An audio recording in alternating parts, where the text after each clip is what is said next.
মোহাম্মদ গোলাম রাব্বি বলেছেন, যেসব ইয়েতিমখানা মাদ্রাসায় বেদাতি কর্মকাণ্ড চলে, বেদাতি শিক্ষক দ্বারা পাঠদান হয়, এমন প্রতিষ্ঠানগুলো আর্থিক সাহায্য চাইলে কি সাহায্য করা যাবে? বিদআতের সাহায্যকারী হিসাবে গুনাহ হওয়ার সম্ভাবনা আছে কিনা?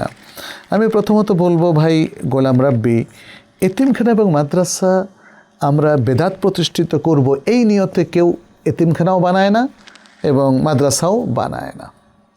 তবে সব মানুষ তো সমান না।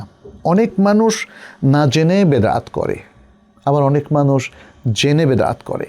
আবার অনেক মানুষ আছে যারা কিছু ফেরকা তৈরি করে নিয়েছে, বিভিন্ন দল, উপদল ইত্যাদি। তাদের কাজই হচ্ছে বেদাত চর্চা করা। কবর ভিত্তিক বেদাত আছে, দরগা ভিত্তিক বেদাত আছে, তারপরে ইবাদত ভিত্তিক বেদাত আছে, এরকম নানা ধরনের বেদাত আছে। যারা বেদাত তৈরিতে মাশহুর হয়ে গেছেন এবং বেদাতের দিকে আহ্বান করছেন, সেই সব লোকদের কে যদি আপনি হেল্প করেন একটা মসজিদ বানানোর জন্য, তাহলে তো এটা অবজেকশনাবল। যারা বেদাত উৎপাদন করেন, বেদাতের দিকে মানুষকে ডাকেন, বেদাতের চর্চা অহরহ করেন, এই ধরনের লোকের আন্ডারে যে মসজিদ, যে এতিমখানা, যে শিক্ষা প্রতিষ্ঠানগুলো চালু হয়, সেটাতে হেল্প করা যাবে না। কারণ সেটাতে হেল্প করা মানেই হচ্ছে বেদাতকে সাহায্য সহযোগিতা করা।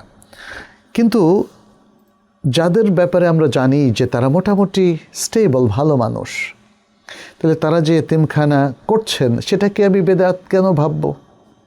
তারা যে মসজিদগুলো করছেন সেটার মধ্যে বেদাত হতে পারে বলে আমি আশঙ্কা কেন করব? যারা যে মাদ্রাসাগুলো করছে সে মাদ্রাসায় বেদাত এর পক্ষে পড়ানো হবে বলে আপনি আশঙ্কা কেন করছেন?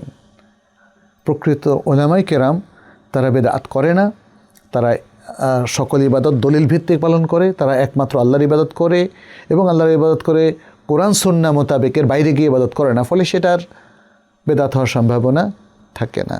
তারপরেও আমাদেরকে যে কোনো প্রতিষ্ঠানে আমি কখনো দান করতে যাই, আমাকে খেয়াল করতে হবে, আমাকে একটু যাচাই করে নিতে হবে যে এই মসজিদটা কারা চালাচ্ছেন।